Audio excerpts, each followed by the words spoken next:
Salut et bienvenue dans ce nouvel épisode de Café Trailer. Alors aujourd'hui, échange avec Frédéric Tranchant. Alors Frédéric Tranchant, c'est pas quelqu'un qui est très connu dans le milieu du trail et pourtant il envoie la soudure, il envoie du pâté, il a talonné Kylian Jornet, rien que ça, à Sierzinal. Alors la course a été un petit peu particulière, on en parle dans le podcast évidemment.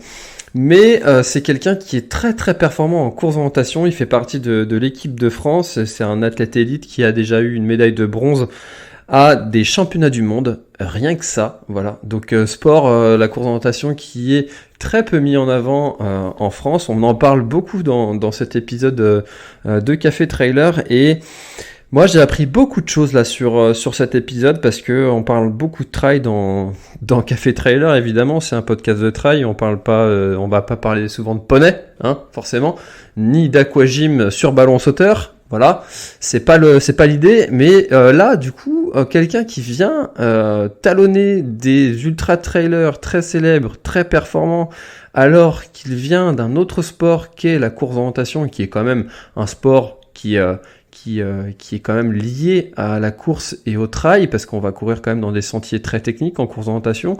On en parle encore une fois dans cet épisode. Eh bien, moi j'ai appris beaucoup de choses et je trouvais ça très intéressant de recevoir Frédéric Tranchant et qui nous parle de ce sport qu'est la course en orientation.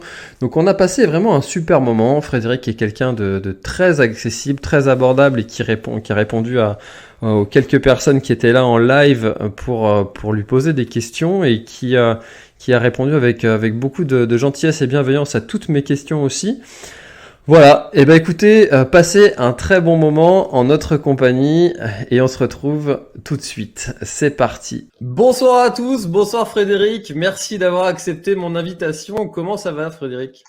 Bonsoir, et ben merci pour l'invitation et ça va pas trop mal et toi? Bah écoute, moi ça va super bien. Je reviens de la piscine là, tu vois, avec mon fils. On a passé un super moment, donc je suis en pleine forme. Voilà. Ah bah super, moi je reviens juste d'une séance aussi donc voilà, nickel. Alors moi il a 4 ans, donc je peux pas faire des séances encore avec lui en Ah natation, même d'accord. si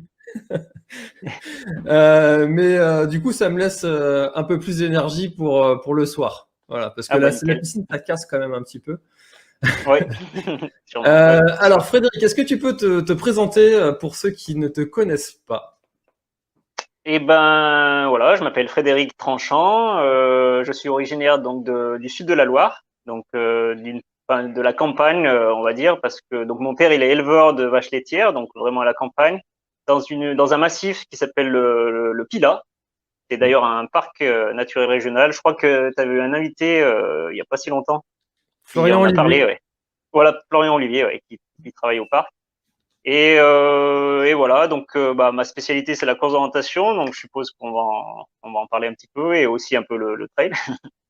Et sinon, à côté de ça, bah, j'ai un diplôme d'ingénieur à l'INSA de Lyon, donc en génie civil et urbanisme. Et donc j'ai travaillé là-dedans pendant plusieurs années en Finlande.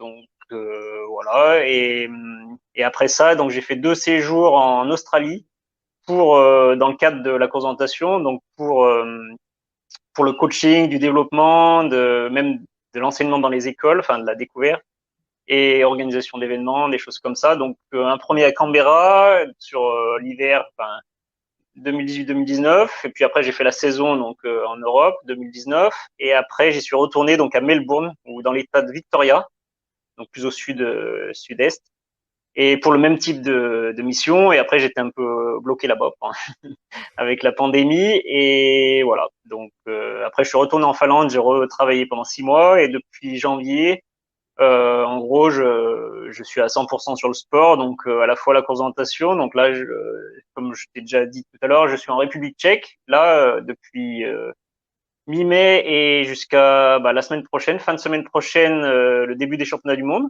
Donc le reste de l'équipe de France arrive, et on va courir les courses des championnats du monde de course d'orientation. Et après ça, donc j'ai prévu de faire des trails, et en particulier des trails de la Golden Trail Series, où j'ai pas trop mal tourné l'année passée. Donc j'aimerais bien, j'aimerais bien refaire des belles choses là-bas et des sky race aussi, ce type de format-là. Voilà. Ok, super. Donc plutôt sur des formats courts, c'est plutôt ce qui te correspond en trail, si j'ai bien compris. Ouais, ouais. Voilà, court pour vous, pour moi c'est déjà assez long.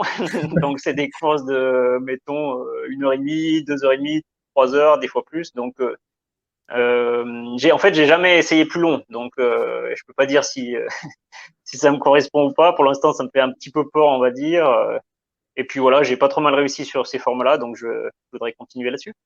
Ok, super. Alors justement, tu disais qu'on allait en parler un petit peu de la course d'orientation. Effectivement, moi, c'est un milieu qui m'intéresse beaucoup.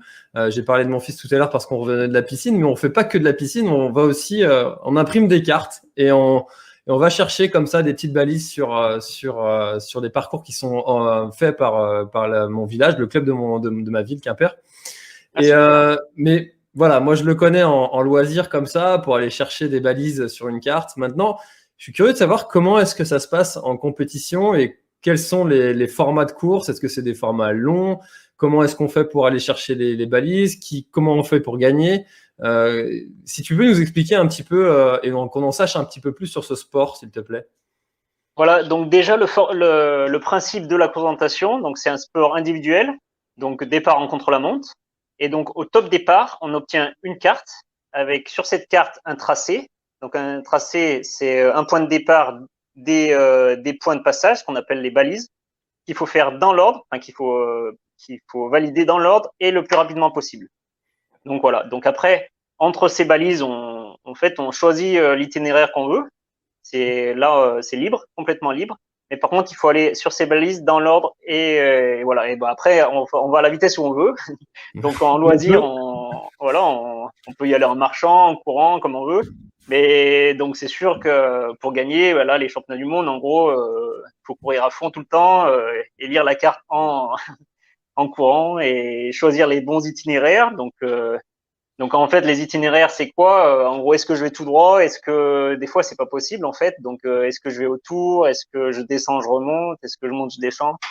Donc voilà, il faut arriver à en fait les cartes. Donc voilà, la carte c'est une carte topographique qui est un peu plus précise qu'une carte IGN. Donc une carte IGN classique, c'est du 1,25 millième avec une équidistance. Donc les lignes des courbes de niveau entre chaque courbe, c'est peut-être 10 mètres, je pense. Donc nous, on court avec des cartes entre, donc c'est souvent un 15 millième pour la distance la plus longue, un 10 millième pour les autres distances et même un 4 millième pour le format le plus court, le sprint. Et, euh, et donc voilà, et ça sera des cartes très précises qui sont bien sûr normées par la Fédération internationale de course d'orientation. Et, euh, et voilà. Ok, ça marche. Et du coup, enfin, est-ce que ça t'est déjà arrivé de ne pas trouver des balises comme ça, justement? Oui, probablement quand j'étais plus jeune, puis à l'entraînement, ou voilà. Mais après en compétition, en fait, donc peut-être j'ai pas tout dit sur le principe. On est obligé de passer à toutes les balises et si on passe pas une balise, si on la valide pas, Ah, on n'est même pas classé en fait. Donc ou alors si on prend la mauvaise. Donc des fois il y a des balises qui sont proches les unes des autres sur le terrain. Donc si on prend la mauvaise, si on valide la mauvaise, et ben on est disqualifié. Donc chaque balise, elles ont un numéro et nous on sait quel numéro on cherche. Donc normalement on peut vérifier, mais bon, parfois dans la précipitation, on va au plus vite et puis on croit qu'on est au bon endroit, on n'y est pas et on continue quoi. Et donc ça arrive bien sûr que on n'aille pas la bonne balise. hmm. Et donc voilà, donc ce que j'ai pas tout dit.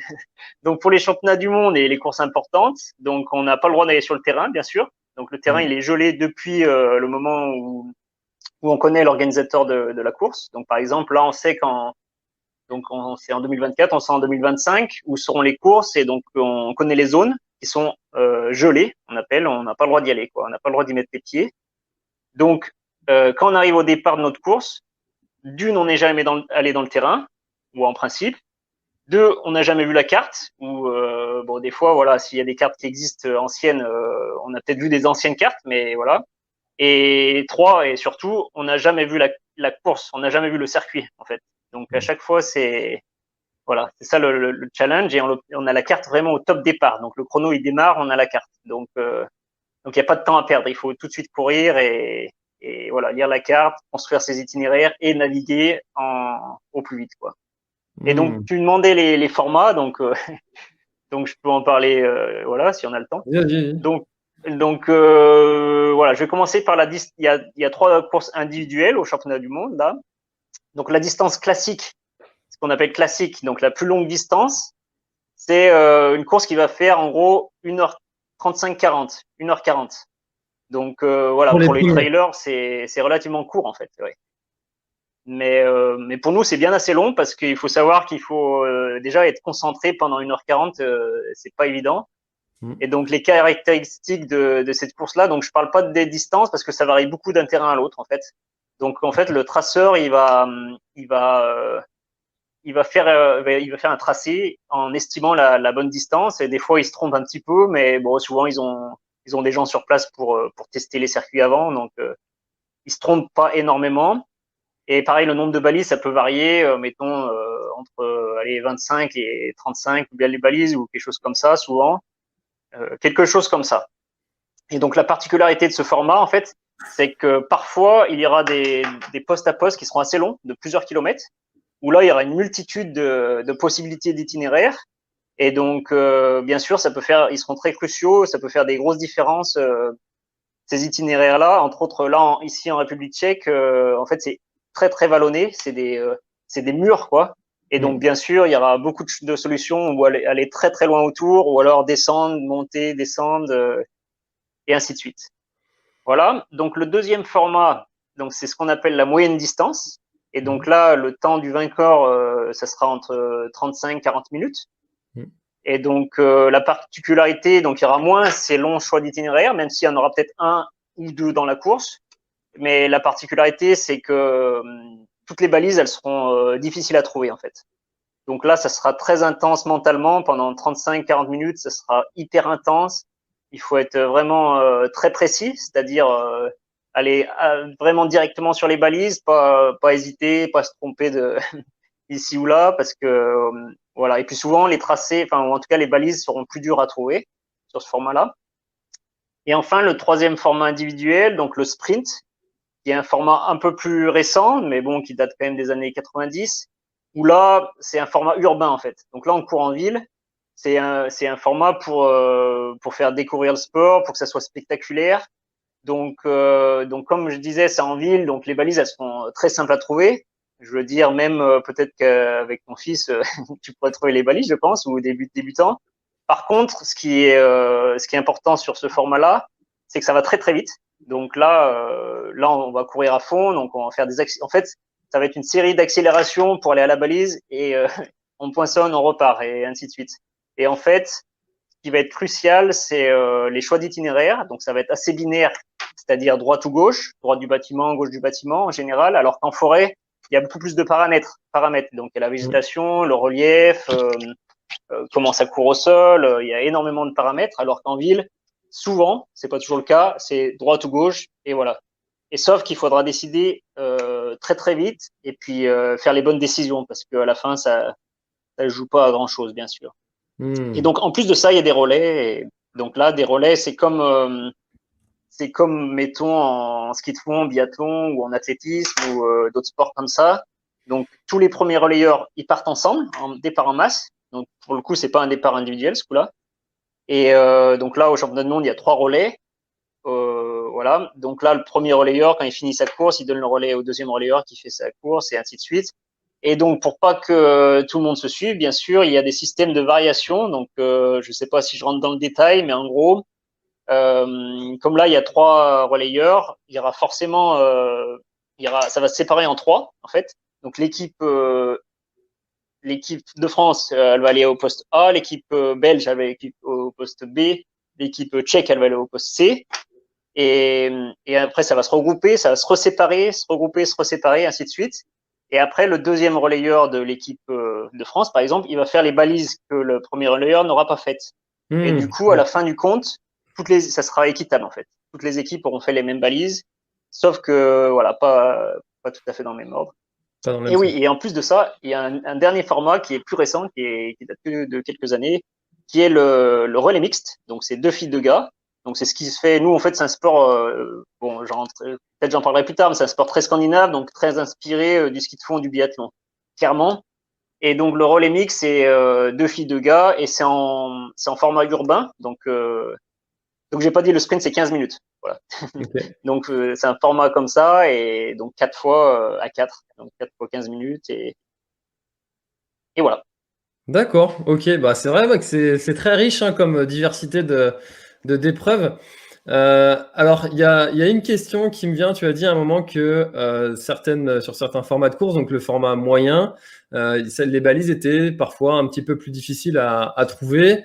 Euh, Quand tu trouves pas une balise comme ça, comment est-ce que tu fais? Est-ce que tu prépares mentalement des astuces, des techniques pour ne pas t'énerver? Parce que ça peut être vite énervant. Tu as le stress de la compétition, tu as envie de trouver rapidement les balises, tu es là, tu sais que tu es à côté, mais en même temps, tu la vois pas. Tu cherches un peu partout, hop, hop, puis après, tu sais que tu es à la suivante, tu tournes dans tous les sens, tu la vois pas, tu la vois pas, tu la vois pas. Et le stress, il peut monter comme ça, je pense, assez rapidement, assez vite. Est-ce que ça, c'est quelque chose que tu anticipes et que tu prépares? Ouais, bah tout à fait. Déjà, c'est comme tu as dit, c'est vraiment des situations qui arrivent et très stressantes, quoi. Donc en fait, ce qu'on va faire intuitivement, comment on dit? Bref, on va sûrement Instinctivement? chercher, ouais, esthétiquement, on va chercher, on va rester là, on va chercher, on va tourner, on va dire non, mais elle est pas loin, elle est pas loin, je dois y être. Mais en fait, des fois, on n'y est pas du tout. Des fois, on est, mettons, dans la mauvaise vallée, on est sur la mauvaise ligne de falaise, ou vraiment, on n'est pas au bon endroit. Donc, en fait, il faut arriver à rester calme et à trouver des solutions, enfin, carrées, quoi. C'est-à-dire, donc, faut faire le point, où c'est que c'était le dernier endroit où j'étais sûr d'où j'étais. Donc, enfin, en fait, il faut s'arrêter. Le mieux, c'est de s'arrêter, lire la carte. Ok, où c'est que j'étais, le dernier endroit où j'étais. Ok, là où je devais aller. Donc, ok, je suis allé dans cette direction. Bah, et après faire comment dire, des estimations, quoi. Ok, bah, vu que j'étais là et que je voulais aller là, soit je suis au bon endroit. Bon, a priori, j'y suis pas. Soit où c'est que je peux être. Et après faire, si je me se dire, ah bah, je suis peut-être là. Donc faire un, voilà, faire une estimation, quoi. Je suis peut-être là, et puis partir de ce point-là, reconstruire un itinéraire, on va dire, pour aller au plus vite à la balise. Et puis là, si ça joue, bah nickel, on trouve la balise. Des fois, ça joue toujours pas. En fait, on n'était pas là où on pensait. Donc là, faut refaire le point. Donc là, ça devient encore plus stressant. Mm. Et voilà, donc là, c'est une course à contre-la-montre. Donc les secondes, elles tournent, les minutes, elles tournent. C'est sûr que la pression monte, mais il faut arriver à rester calme et faire les choses bien, quoi. Et ça, c'est pas du tout évident. Donc, bien sûr, on le travaille à l'entraînement, on peut aussi le visualiser mentalement, quoi. Mais ouais, je pense que c'est surtout qu'on le travaille à l'entraînement, et puis on évite de se retrouver dans ces situations-là. Mm. Et, euh, et voilà, il est meilleur. Donc, bon, bah, on peut en parler, mais par exemple, il y avait un Français qui a vraiment dominé la discipline là pendant presque plus de 10 ans, quoi, jusqu'en 2017. Et ben lui, typiquement, il finissait avec sa course, tu lui parlais, il avait fait plein d'erreurs dans sa course. Mais en fait, lui, il corrige les fautes avant de les faire, en fait. Donc, je sais pas si Pardon, je il m'exprime bien. corrigeait les fautes avant de les faire? Ouais, c'est-à-dire, en fait, lui, enfin, même les meilleurs, en fait, on fait ça. C'est-à-dire, des fois, on commence à faire la faute, mais on corrige tout de suite. C'est-à-dire, on se rend compte, ah, mais non, mais là, ça colle pas, là, je sais pas où je devais être. Tac, on corrige. Donc, en fait, on va pas se retrouver dans la situation où on arrive à un endroit et on croit être à la balise, mais on n'y est pas. Souvent, ça se joue un petit peu avant.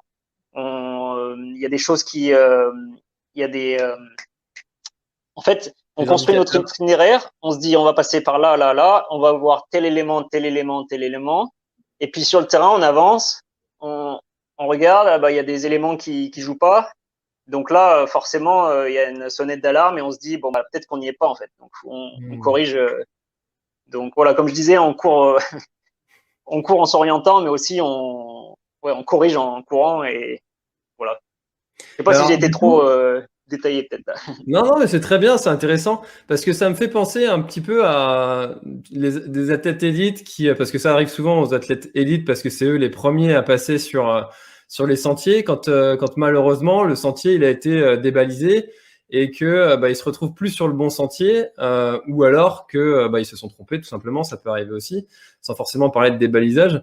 Mais en fait, il y en a beaucoup qui dans cette situation-là.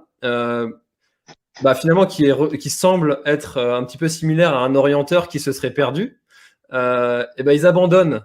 Mais en fait, il y a peut-être des ressources psychologiques et des mécanismes à s'inspirer de la course d'orientation qui pourraient servir dans ces situations-là où tu te dis, je suis pas là où je devrais être, je suis plus du tout dans mon objectif de temps pour arriver à cet endroit-là. Qu'est-ce qu'il faut que je fasse pour corriger cette situation-là dans laquelle je me suis mis, quoi. Et Ouais, carrément, hein. Je pense en fait, ce qu'il faut se dire, c'est que on peut pas changer ce qui est fait. Donc maintenant, il faut faire au mieux à partir du temps T, quoi, de maintenant. Donc en fait, oui, effectivement, on a fait une erreur. Voilà, il faut repartir au plus vite et au plus juste maintenant. En fait, souvent, moi en premier, hein, on fait une petite erreur et des fois on s'énerve, on s'agace, on perd un peu notre routine technique, on perd un peu nos automatismes et c'est là où on fait une grosse erreur en fait. Donc des fois c'est un petit truc, tac, ça entraîne un plus gros truc. Donc c'est sûr que c'est mentalement que ça joue quoi. C'est là où il faut faut faire de toute façon faut faire au mieux à partir de maintenant. On peut pas changer le cours de l'histoire. c'est sûr, c'est intéressant d'avoir justement cette capacité à replacer son objectif qui était défini, par exemple, je dois arriver à tel endroit à X minutes, X heures, et puis cet objectif-là n'est plus possible, et du coup de se dire, voilà, faut que j'en replace un nouveau, et mentalement passer complètement à autre chose, ou alors voilà, avancer, quoi. Ouais. Mais effectivement, c'est des choses qui peuvent être inspirées de la course d'orientation. Ouais, je pense en plus sur un ultra, j'imagine, ça dure 24 heures ou je sais pas combien, donc forcément, ouais, finalement, c'est pas. Je m'en souviens, Ludo Pombray, on a un peu discuté aux Açores, là, il y était, et lui, à la Diagonale des Fous, la dernière fois, il a dû faire deuxième et il s'était planté il y a longtemps, quoi. Ils se sont paumés au début, puis ils sont revenus. Oui. Finalement, il fait deuxième, donc peut-être qu'il arrive à lui gagner, mais c'est quand même un joli score, quoi. Donc, en fait, voilà, c'est ça, il faut faire au mieux à partir de maintenant et arriver à ranger la frustration et, et voilà, à essayer d'avoir un discours positif pour continuer, je pense. Ouais, c'est la fameuse année où toutes les personnes qui étaient devant se sont trompées d'itinéraire en 2019, je crois, si ma mémoire est bonne. D'accord. Effectivement, ouais, c'est sûr que pour en avoir discuté aussi un petit peu avec Antoine Guillon, et c'est vrai qu'il a fallu comme ça retrouver d'autres ressources. Alors, justement, en parlant de trail et du coup d'ultra trail, est-ce que alors on va pouvoir en parler de ta venue justement à ce sport, mais déjà comme ça dans un premier temps, est-ce que toi l'ultra trail, c'est un sport qui te fait envie, qui t'attire? Qu'est-ce que tu penses de ce sport, toi qui es plutôt habitué à des efforts courts et intenses? Ben, franchement, donc ouais, dans la dernière podcast que j'ai faite il y a pas si longtemps, là, ils m'ont fait dire un peu que maintenant ce que je voudrais faire, c'est la Diagonale des Fous. Et moi, c'est sûr que, moi après, je suis un peu un débutant, on va dire en trail, et le peu que je connais, ça a l'air vraiment un truc chouette, quoi. Mais après, et donc j'ai vraiment un gros respect sur ces distances. En gros, je suis pas sûr d'y arriver, quoi. Je suis même pas sûr d'arriver à faire comme voilà 20 heures, 25 heures, je sais pas combien, à courir sans arrêt, quoi. Ça me paraît vraiment costaud. Et voilà, donc jusqu'à là, j'étais vraiment concentré sur la course d'orientation, donc je faisais pas beaucoup de compromis, quoi. C'est-à-dire, c'est pour ça que je faisais très peu de trail aussi, parce que je voulais vraiment mettre toutes mes chances de mon côté pour ce sport. Et donc l'ultra, c'est hors de question, quoi, parce que là, il faut un paquet de temps pour en récupérer, je pense. Donc, mais voilà, après, je dis pas à l'avenir.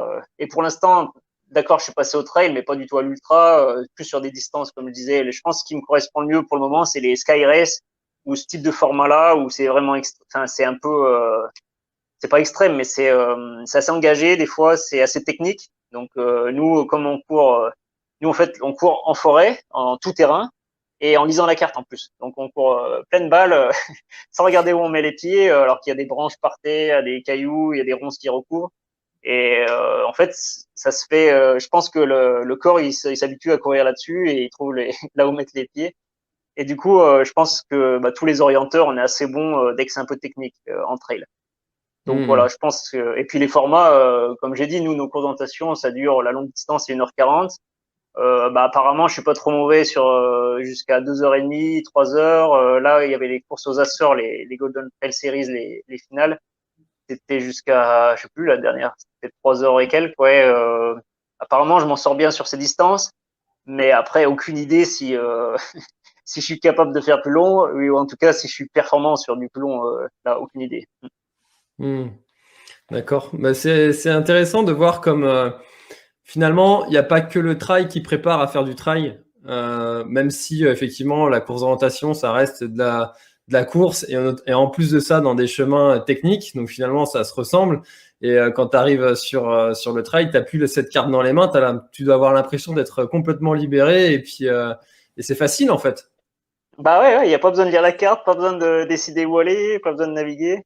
Et en plus, nous, on court vraiment en tout terrain, donc idéalement, mettons en Scandinavie ou quoi, on court pas une seule fois sur le chemin, quoi. Donc Hmm. vraiment dans le bush pendant 1h40. Donc c'est sûr que nous, quand on arrive sur un chemin, même s'il est un peu technique, ça va, quoi. Ouais. C'est pas de souci. Et du coup, des formats de course type Barclay, je sais Ah pas ouais, si ben ouais, ça, là, ça me paraît quand même extrême pour le moment, mais bon, on verra plus tard, hein. ça correspond plutôt au terrain des orienteurs, finalement, si j'ai bien compris. Ah ouais, bah je pense, ouais, de ce que j'en ai vu, il y a des chances. Après, c'est un peu long, mais Ouais. oui.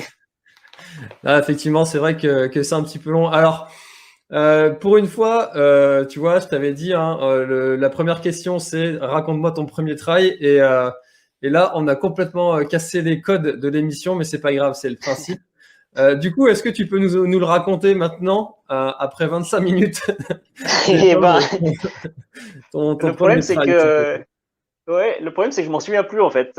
J'étais en train de penser. Je suis sûr que j'ai fait des trails il y a 10, 15 ans, voire plus autour de chez moi, mais des petits trails quoi, dans le Pilat ou mais je pense que déjà je faisais pas la distance reine ou je faisais des distances plutôt courtes, donc voilà, je m'en souviens plus trop. Alors du coup, Mais je vais reformuler ma question. Comment est-ce que tu es venu à ce sport? ouais, ok, bon, je pense que si un des trails qui était un vrai trail costaud que j'ai fait il y a pas si longtemps, c'était en Chine d'ailleurs. C'était Mhm. parce qu'en fin d'année, souvent on a des courses un peu, je sais pas comment expliquer ça, des courses où ils invitent des élites d'Europe essentiellement, parce que nous notre sport c'est essentiellement la Scandinavie ou l'Europe. Et en Chine pour un peu faire la promotion du sport, tout ça. Et donc nous, c'est en fin de saison, ça nous fait un peu des vacances, on va dire.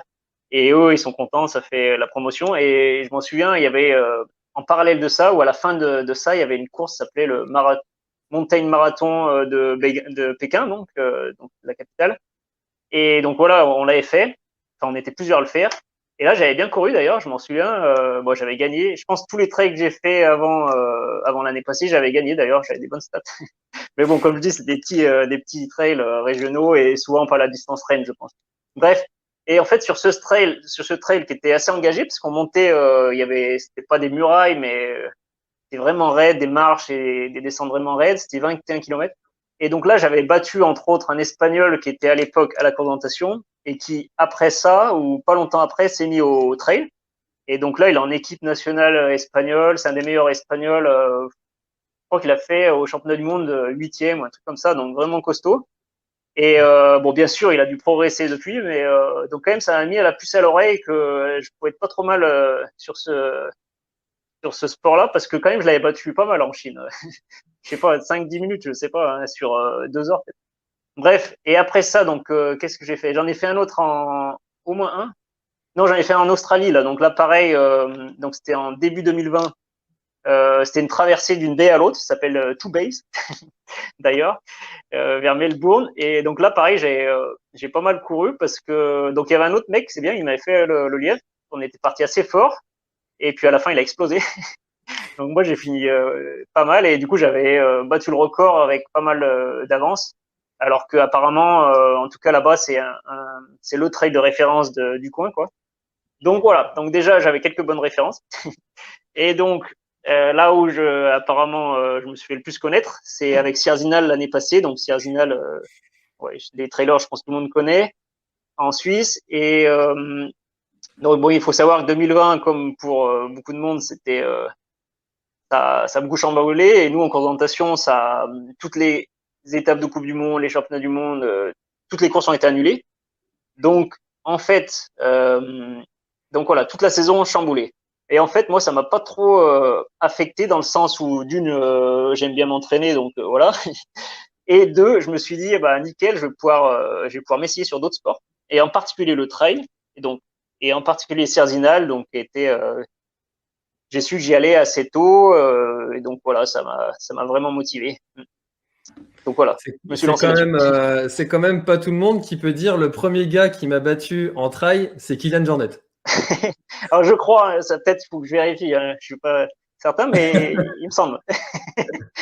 En tout cas, ça, c'est une belle ligne à mettre sur le CV, ça. Ah ouais, ouais. Faudra que j'y pense. Alors, alors justement, parlons un petit peu de cette course qui est effectivement une des courses les plus mythiques du trail, et notamment du trail court, parce que ça reste une course de 30 et quelques kilomètres. Ouais. Qu'est-ce que ça fait quand on est dans les talons comme ça d'une des plus grandes stars de ce sport? On se dit, mais est-ce que je suis à ma place? Je vais exploser? Est-ce qu'on se dit, je vais le bouffer? Est-ce qu'on se dit, qu'est-ce qu'on se dit? En fait, je l'ai pas couru en même temps que lui, donc ça c'était particulier. C'est-à-dire en fait l'année passée, comme avec la pandémie, la Cierzinal, ils avaient mis en place ça depuis très longtemps, où on pouvait courir pendant un mois. Et voilà, il y avait des slots de départ, donc de 6h à 8h le matin, et pendant un mois. Donc moi, je l'ai couru le 27 août d'ailleurs, et lui et eux, ils l'ont couru en fait le dernier jour du mois, qui était mi-septembre. Donc on l'a pas couru en même temps en fait. Ah Donc oui. moi, je l'ai fait au plus vite possible, mais sans savoir leur temps. Et eux, quand ils l'ont couru, bah c'est sûr, quand j'ai vu le résultat, c'est sûr que ça m'a fait plaisir. Mais bon, après, je savais que son record, justement, enfin, lui, il a le record de la course, il était quand même beaucoup plus rapide l'année précédente, en 2019. Donc, voilà, mais bon, cette année, il est annoncé à la course, et moi aussi. Donc, je vais Tu veux pouvoir prendre enfin ta courir revanche. avec lui. Ça va être cool, ouais. Donc là, pour le coup, il va y avoir compète là. Ouais. Bon, après, je sais pas si je peux rivaliser, on verra justement.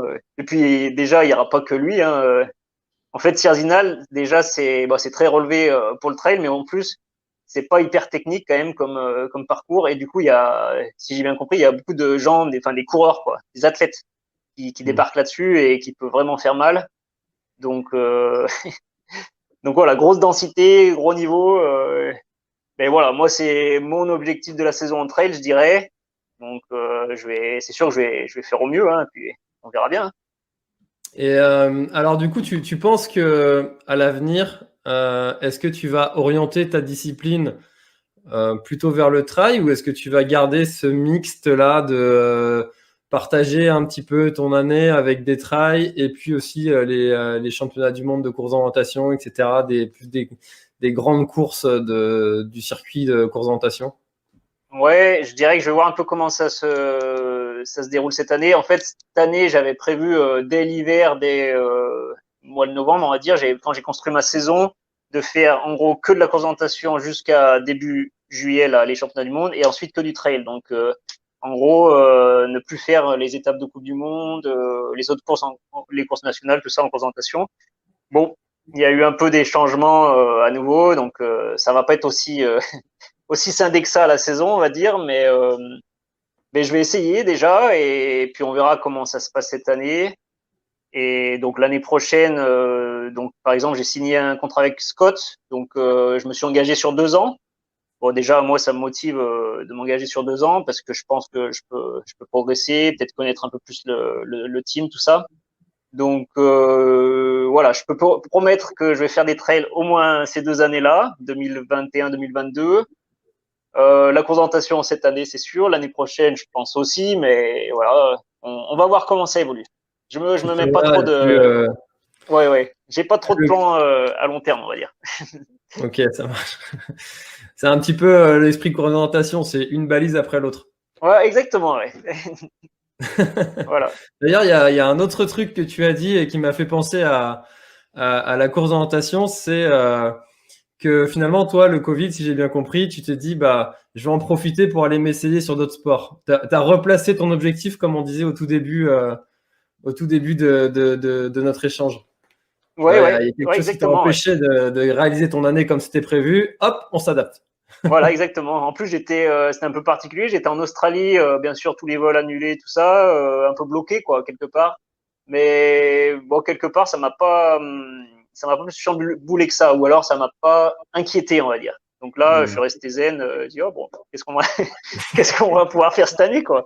Et entre autres, je me suis mis un petit peu j'ai fait un 10 bornes aussi, enfin, j'ai fait un peu d'athlétisme, on va dire, un 10 000 mètres sur piste. Ouais, et voilà, donc c'était bien. C'était l'occasion de voir mon potentiel sur d'autres sports et ça a plutôt bien marché. Top. Bah, en tout cas, c'est un bel état d'esprit et c'est pas toujours évident. C'est vrai que c'est quelque chose qu'on sait, mais c'est pas toujours évident de le mettre en pratique.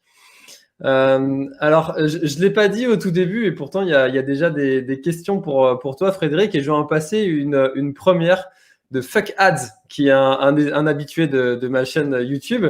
Alors, question, je rêve d'orientation facile, mais en format ultra. Est-ce que tu crois, Frédéric, que ça puisse avoir du sens?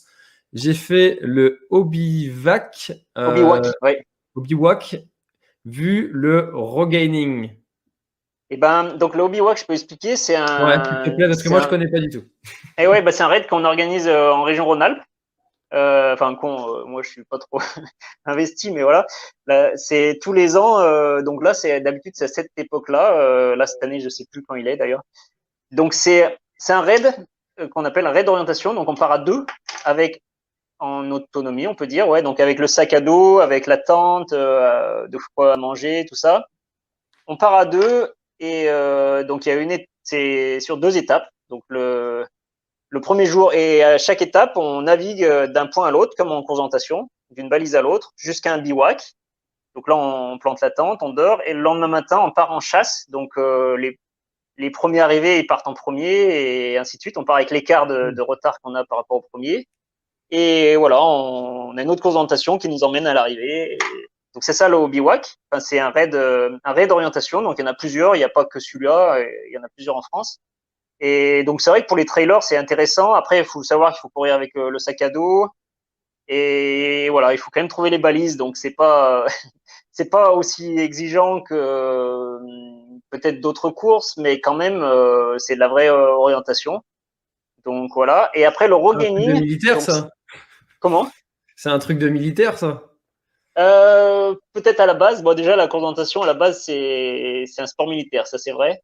Hmm. Mais le regaining, bah, je sais que c'est assez développé dans certains pays comme bon bref, dans certains pays, pas trop en France. Et en gros, c'est une course de 24 heures où il y a peut-être plusieurs formats d'ailleurs. Mais bon, le principe de base c'est format de 24 heures et donc là par contre c'est free order. Enfin, on peut aller aux balises dans l'ordre où on veut en fait. Il y a pas D'accord. d'ordre. Et donc là on n'est pas obligé d'aller à toutes les balises. On va au plus de balises possible pendant, donc, je pense, 24 heures. Et je pense, en principe, c'est à deux aussi, si je me trompe peut-être. J'en ai jamais fait, en fait. Mais voilà. Donc ça, c'est quand même un peu de l'ultra, parce que pendant 24 heures, courir et chercher les balises, et puis du coup, ça peut faire pas mal de bornes en 24 heures. Et puis comme c'est aussi peut-être sur des cartes un peu plus grossières, donc peut-être des cartes IGN, et donc forcément les balises un peu moins difficile à trouver, donc proche des chemins, tout ça. Donc, je pense pour les trailers qui font d'ultra, ça peut être un format intéressant. Donc, je suppose qu'il y en a en France parce que j'en connais qui en font. Mais sinon, je sais qu'il y a moyen d'en faire. Vous pouvez chercher sur Internet. Bon, en tout cas, c'est top parce que tu vois, ça, c'est un truc que je connaissais pas, ce format-là de course et ça doit être sympa de pouvoir partager ça aussi à deux. Le format raid, je Ouais, connaissais, ça, c'est assez connu, mais le format Obivac, Obi-Wan. c'est top, ça doit être marrant, ouais. Ouais, Obivac. ouais. En fait, c'est un raid d'orientation. Donc, comme je disais, il y en a plusieurs. Il y en a peut-être un en Bretagne, vers chez toi, je sais pas.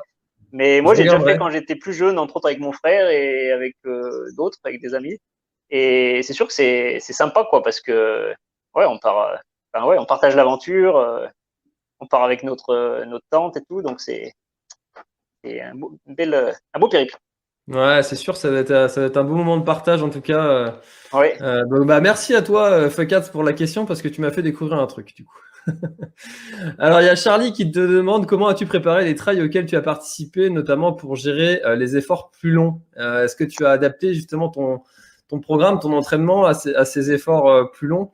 Parce que comme on le disait au tout début, toi, tu es plutôt habitué à des efforts de 1 heure et demie max. Et c'est vrai que là, ouais, notamment pour les Açores, bah, il a fallu augmenter un petit peu les distances parce qu'il y avait aussi cet effet répétition aux Açores, parce que c'était ouais, c'est sur vrai. 4 jours. Donc, Ouais, ben, il faut dire que l'année passée, bah, au printemps, vu que toutes les courses étaient annulées, et bon, à la fois j'étais un petit peu blessé, donc je pouvais pas courir trop vite, mais je pouvais courir longtemps ou faire du vélo longtemps. Donc je faisais un peu des sorties, j'ai fait beaucoup de sorties longues. Et deuxièmement, en fait, d'habitude on fait énormément de compétitions dès le printemps, tout l'été. Et puis là, comme il y avait peu de compétitions et comme je disais, j'aime assez bien m'entraîner. Et puis j'avais un petit peu de temps, même si j'avais d'autres missions quand j'étais en Australie. Mais du coup, j'ai fait quand même un gros volume. Donc je pense que ça a aidé sur la suite, mais c'était rien de différent par rapport à d'habitude, je dirais. Par contre, ce qui était différent et ce que j'ai essayé de préparer un petit peu, c'est entre elles, il y a des montées assez longues et des descentes assez longues. Que nous, on n'a pas, on n'a jamais en concentration. Nous, on a des montées, même ici en République tchèque où c'est très très pentu, là, on a des montées de 50 mètres de dénivelé et voilà, et on redescend, terminé. Mais en trail, ça peut arriver qu'on monte, à Sierzinal, c'est 2000 mètres d'un coup, j'en sais rien, presque. Et puis la dernière descente, elle fait bien mal aux cannes. Et puis aux Açores, chaque jour, on partait du niveau de la mer, on montait au volcan, donc je sais plus combien de mètres, peut-être 1000 mètres d'ailleurs, et puis on redescendait de l'autre côté. Donc en fait, ce qui est différent et ce qui est très sollicitant pour les jambes, je pense, c'est ces grandes montées, mais surtout ces grandes descentes. mm, Et mm. donc voilà, moi, en partant de ce principe-là, et j'avais pas non plus tant de temps que ça à l'automne passé parce que j'ai fait d'autres d'autres choses, des stages de concentration, des courses d'orientation aussi, entre autres en Finlande. Donc heureusement, j'étais une période en France où j'étais un peu en télétravail, mais voilà. Et donc là, j'ai essayé d'enquiller des grosses descentes. Et je pense que c'est ça qui m'a. Donc au début, bien sûr, j'étais cassé en deux, voilà. Mais après, j'ai essayé d'en faire. J'ai fait des blocs plusieurs jours de suite, 3-4 jours de suite, à faire des grosses sorties déjà, des sorties assez longues, donc je sais pas en combien de bornes, mais ouais, entre 1 heure et demie et 2 heures, on va dire, facile même, et avec des grosses montées, des grosses descentes, et que j'ai fait chez moi dans le Pila. Et donc je pense que ça m'a quand même habitué. Ouais, donc je pense que ça c'était bien. Mais après aux D'accord. Açores pour l'enchaînement, en fait nous on a l'habitude d'enchaîner les courses quand même. Par exemple en championnat du monde, comme moi je vais courir plusieurs formats, j'ai l'habitude de courir plusieurs jours de suite. Et c'est sûr que comme les courses sont bien plus courtes, on pourrait dire que la récup est plus simple, mais en fait pas forcément parce Mm, mm. que ouais, comme ça va un peu plus vite, comme il y a beaucoup de charge mentale, émotionnelle aussi parce que voilà en fonction de comment on réussit ou pas, il y a beaucoup de Oui. préparation et tout ça donc voilà je pense que je et puis on est habitué en tant qu'orienteur à enchaîner les courses. Donc, en fait, ce qui s'est passé, c'est après la course, voilà, il faut s'alimenter, s'hydrater au plus vite, et après, il n'y a pas grand-chose à faire, hein, les jambes en l'air toute l'après, mais espérer que ça arrive le lendemain matin, quoi. Ouais. Et croiser les doigts. Et voilà. Ah si, Ah, j'avais un super, kiné perso là-bas, c'était le top. Guillaume Ribot, s'il nous écoute, il était venu en vacances et bon, il m'a quand même bien sauvé la vie, j'avoue. c'était ton kiné, c'est ça? Ouais. Ok. Bon, bah, on le salue et on le remercie alors. Ouais, ouais. Super. Alors justement, est-ce que pour les Açores, tu avais prévu une stratégie de course? Tu t'étais dit, tiens, je vais aller peut-être plus vite le premier jour, essayer de mettre la pression un peu aux autres derrière. Est-ce que tu avais établi un peu un plan de route pour essayer d'y aller au mieux ou c'était à fond tout le temps? Donc honnêtement, j'avais beaucoup de respect. Donc c'était 4 jours de suite, enfin plus le prologue qui était une course de 15 minutes le premier jour pour faire. Enfin déjà, fallait être dans les 50 premiers pour être dans le premier sas de 50 quoi, et aussi pour être sur la bonne ligne de départ. Donc voilà. Et après c'était 4 jours de suite et 4 jours de suite entre aller 25 et 34 bornes, je crois le dernier. Avec, comme je disais, on montait au volcan, on descendait peut-être 1000 et quelques mètres tous les jours. Donc voilà, j'avais beaucoup de respect pour le tout. Et quand même, j'y allais pour tout faire, quoi. Quitte à être là-bas, autant tout faire. Donc non, dans l'idée, j'étais pas parti pour faire la première étape à fond. Ceci dit, j'avais vu enfin, j'avais pas pu aller sur le terrain ou très peu, mais j'avais vu des vidéos et puis on avait le profil des images et puis le profil de la course de la première étape et je savais pertinemment qu'elle me correspondrait plutôt bien en tant qu'orienteur parce qu'elle était très technique, donc avec en plus c'était un temps je dirais parfait. Il pleuvait tout le temps et il y avait du gros vent, enfin ouais c'était quand même costaud. Et du coup, en fait, la première étape, il y avait une première partie, donc montée normale sur les chemins. Mais après, il y avait une partie où c'était un peu champ de patates, on va dire. On courait dans la prairie avec un peu des mottes. Et surtout, après, tout de suite après, on était en forêt. Et là, on était dans une espèce de fossé humide glissant et il fallait s'accrocher aux arbres pour monter. Et donc ça, je savais que c'était quelque chose qui me correspondait. Donc forcément, je voulais être un peu devant là, et d'ailleurs j'y étais. Donc bon, ce qui s'est fait, c'est que j'étais le premier en haut, forcément. Et en plus, après en haut, il y avait une partie un peu de petits sentiers techniques sur le volcan, où là on voyait pas le fond du cratère parce qu'on voyait pas 5 mètres. Et en plus, c'était relativement technique quand même le sentier. Et surtout la descente. Là, c'était une descente dans une espèce de marais humide avec des mottes. Donc là, moi en gros, j'ai lâché quoi. Je suis descendu pleine balle. Nous, on court en forêt, comme je dis, ça m'a pas trop fait peur. Même si tu tombes, bah tu te rattrapes et voilà. Et je savais que derrière, ils allaient galérer. Plus les gens qui viennent un peu plus de la route. Je pensais ouais, voilà, à plusieurs coureurs Jim qui, Wemsley, par exemple? ouais, voilà, exactement. Je pensais à lui un peu. En plus, il avait des grosses chaussures Oka. Je me suis dit là-dedans, il va galérer. Moi, j'étais en chaussures minimalistes. Et bon, ça n'a pas manqué d'ailleurs. Et du coup, bah forcément, je suis arrivé en bas avec, j'étais devant. Et donc, bah une fois que t'es devant et voilà, j'avais pas envie de me laisser passer devant quoi. Donc, en gros, j'ai fini assez fort pour finir devant. Alors qu'il y avait entre autres le Bart, celui qui a gagné le général, qui me talonnait. Et donc, j'avoue, j'ai quand même puisé dans mes ressources pour être sûr de finir devant et gagner la première étape. Mais c'était pas le plan initial et c'est sûr qu'après, bah, je l'ai pas du tout regretté, hein, au contraire. Mais après, je l'ai senti dès le lendemain que j'avais quand même puisé et un petit peu ramassé. Ouais, musculairement, j'étais cuit quoi. Ouais, C'était la deuxième étape et il y en avait encore deux derrière, donc je faisais pas trop le mariole. ouais. Et Mais alors, comment ça s'est passé ensuite? et ben Du coup, franchement, donc fin de deuxième étape, donc là par contre il y avait grosse descente plus sur les chemins, le terrain dur et donc là j'ai vraiment galéré. Donc à la fin j'arrivais pas à courir normalement, j'étais vraiment, j'avais des bâtons à la place des jambes quoi on va dire. Donc là heureusement j'ai vu aussi le kiné de Salomon qui m'a un peu aidé, j'avoue parce que j'ai dit aux les organisateurs bien sûr c'était tous des Français ou des gars de Salomon ou presque parce que c'est un truc organisé par cette marque là. Et du coup, je leur ai dit, oh, mais là, je suis cuit. Ils m'ont dit, ah, allez, on peut t'aider. Donc, ils m'ont un petit peu aidé. Puis, du coup, j'avais mon pote kiné qui était en vacances là-bas, donc ça m'a un peu aidé. Et puis voilà, jacuzzi, et j'ai tout essayé de toute façon, et prié pour que ça reparte. Et la troisième étape, donc, était assez longue aussi. Et en fait, là, j'étais bien plus prudent. Donc, entre autres, dans les descentes et tout, j'essayais de pas faire taper. Bon, déjà, j'ai changé de chaussures aussi. Je suis parti avec des chaussures un peu plus, avec un peu plus d'amorti, alors que les deux premières étapes, j'étais en chaussures minimalistes, donc voilà, c'était un peu joueur, quoi, sur des distances comme ça. Et voilà, donc la troisième étape, c'est sûr qu'en temps et en plage, c'est là où j'étais le plus loin. Mais à la fin de la troisième étape, je me suis dit, ah bah c'est bon, là je peux aller au bout parce que j'ai senti que, en tout cas, j'étais pas pire que la veille.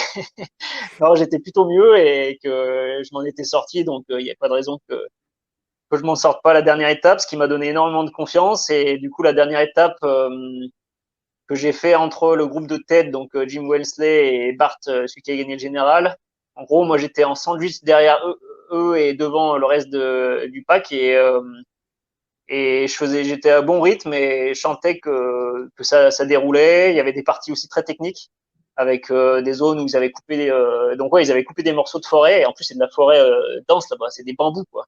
Donc vous avez coupé, il faut imaginer qu'il y avait encore les pieds des bambous par terre, donc c'était vraiment pour on va dire des gens qui font de la route, tout ça, mais ça serait impossible de courir quoi. Fallait s'accrocher aux arbres, tout ça.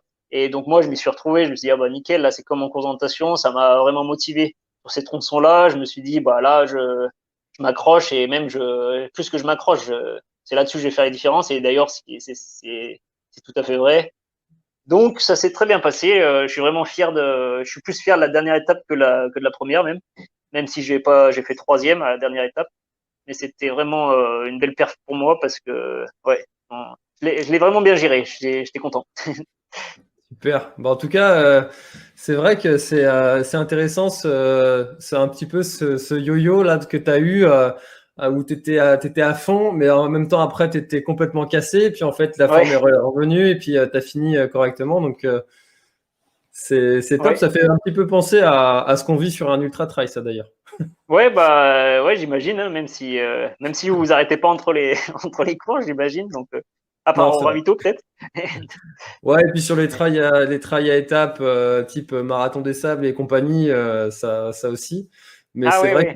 c'est vrai que sinon, bon, si, il y en a qui font des siestes aussi pendant leurs ultras. Ah, ouais, c'est peut-être pas mal, ça. Ouais, bah, en fait, les premiers, ils en font pas, mais ceux qui sont sur le ventre mou et voir l'arrière, bah, ça dort en fait Ok, ouais. Génial. Alors, j'avais une question pour toi. Émotionnellement, est-ce que tu aurais un souvenir qui t'a marqué particulièrement ou une anecdote comme ça à nous partager, que ce soit en trail ou en course d'orientation? C'est dur comme question quand on Ouais, bah, il y en a un pas paquet, hein, c'est répondre. sûr. C'est vrai qu'en parlant des Açores, là, ça m'y a refait penser. C'est sûr, quand j'ai franchi la ligne d'arrivée le dernier jour, ah, j'étais vraiment content, quoi. Là, c'est dur d'imaginer c'est dur d'expliquer les émotions, quoi, en fait. C'est un mélange de, ah, j'y suis arrivé, j'ai survécu et, ah, enfin, déjà, c'était aussi un test pour moi, arrivant un peu dans le trail récemment, de vouloir, enfin déjà me prouver à moi, ou pas forcément me prouver, mais de savoir si je pouvais bien m'en sortir dans ce sport-là. Ouais, donc là c'était, et puis bon, quand même, c'était dur. À la fin, quand même, c'est assez long, donc c'était ouais, je sais pas comment, j'ai du mal, peut-être une sensation de plénitude ou quelque chose comme ça. La Et satisfaction du travail accompli, ouais, ouais, voilà. un peu ça. Sinon, des anecdotes, ouais, ouais c'est sûr qu'il y en aurait, hein. Je suis plus tout jeune, donc il y a un paquet il s'est passé un paquet de choses, hein, mais voilà. C'est ce qui est beau dans le sport, c'est que je dirais chaque course c'est une petite aventure, et puis voilà, il y a la course, il y a un peu autour de la course, bien sûr, il y a un peu des rencontres avec des gens. Il y a des rencontres, on rencontre des lieux aussi, on visite des lieux, tous autant extraordinaires. Donc, ouais, je trouve que c'est chouette que ce soit la course d'orientation ou le trail, c'est des chouettes sports. Mais tu sais qu'il y a certaines personnes qui appellent ces compétitions-là des tranches de vie. Parce que Ah, tu ouais, vis ouais, tellement de choses pendant ce temps-là que finalement, et que tu passes par tellement d'émotions, que tu fais tellement de rencontres, de choses comme ça, qu'ils appellent ça des tranches de vie. Je trouve ça ouais, très ouais, beau ben, comme terme. Ouais, c'est carrément, ouais, c'est très beau. Et puis voilà, quand forcément, si on fait haut niveau, on se fixe des objectifs et en fait, 90% du temps ou plus, enfin, ça dépend peut-être ce qu'on fait, mais on n'atteint pas les objectifs.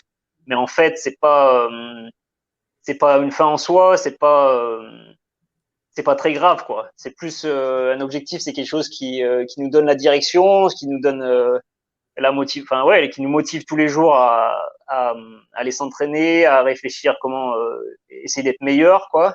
En gros, être une meilleure personne de nous-mêmes, une meilleure version de nous-mêmes.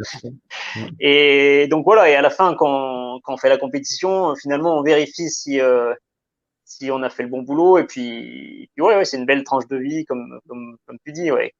Dans un endroit et avec des gens particuliers, c'est sûr que ça fait beaucoup de souvenirs à la fin. Hmm. Alors, est-ce que tu as déjà réfléchi à pourquoi c'était important pour toi d'arriver devant, d'arriver premier, de gagner? Ben, euh, j'avais envie de te dire que je suis pas si compétiteur que ça, mais bon, peut-être que, mettons ma famille ou quoi, ils diront si quand même que j'aime bien gagner quoi. Mais non, honnêtement, bah, je connais des gens qui sont beaucoup plus compétiteurs que moi et qui vraiment que ce qui les drive, ce qui les pousse tous les jours, c'est vraiment de gagner quoi. Et Hmm. alors que moi, je suis pas sûr. Je pense dans mon éducation, donc comme je disais dans ma famille, je pense c'est plutôt la culture du travail bien fait quoi. Enfin le travail bien fait avant tout, de faire les choses correctement et sans forcément attendre.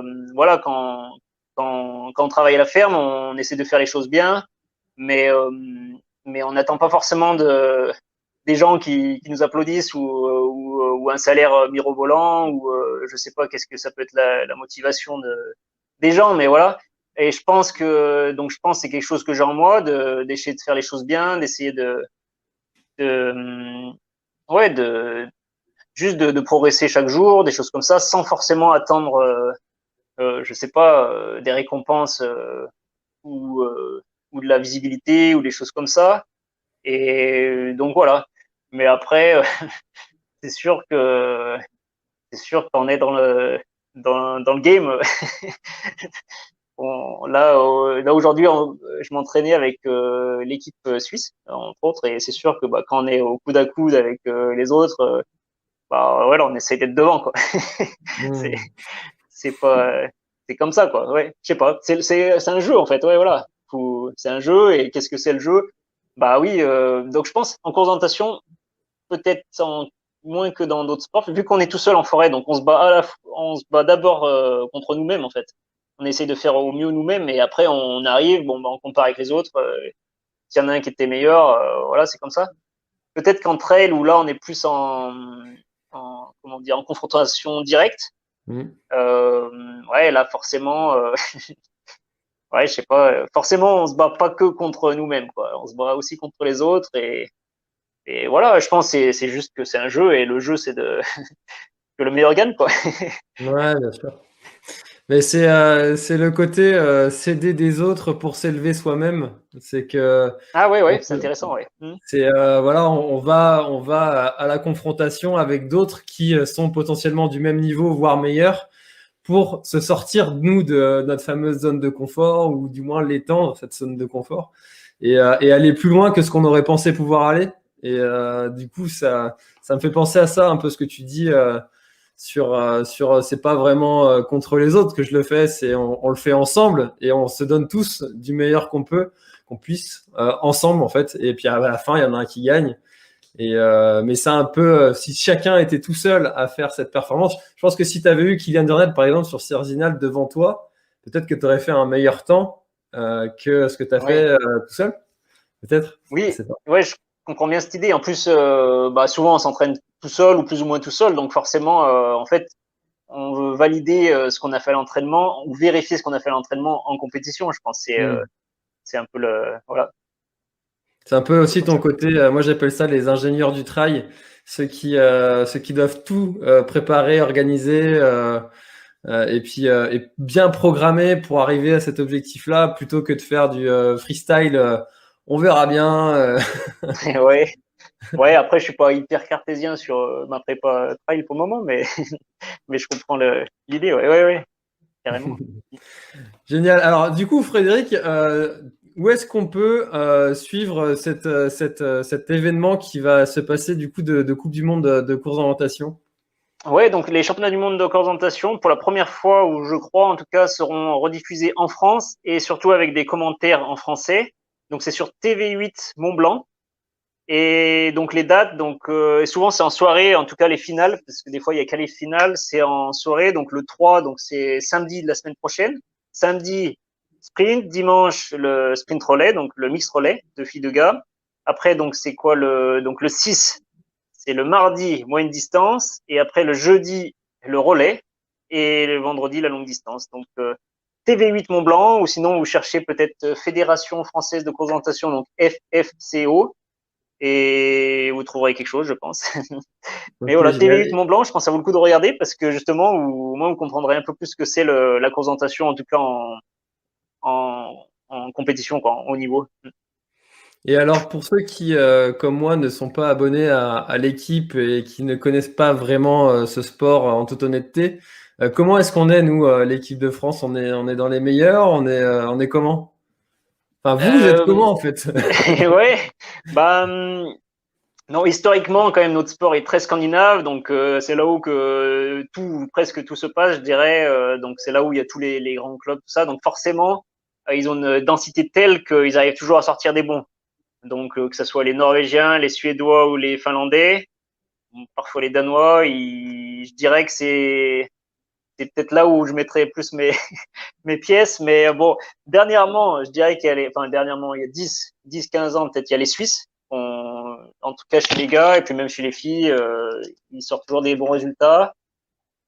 Ici, c'est des terrains très particuliers, donc les Tchèques, j'imagine, ils vont bien être prêts. Puis après, voilà, il y a des individuels de plein de pays, donc et les Français, ben donc comme je disais, donc Thierry Georgiou, il a vraiment, c'est l'homme, enfin ouais, qui a le plus titré au monde.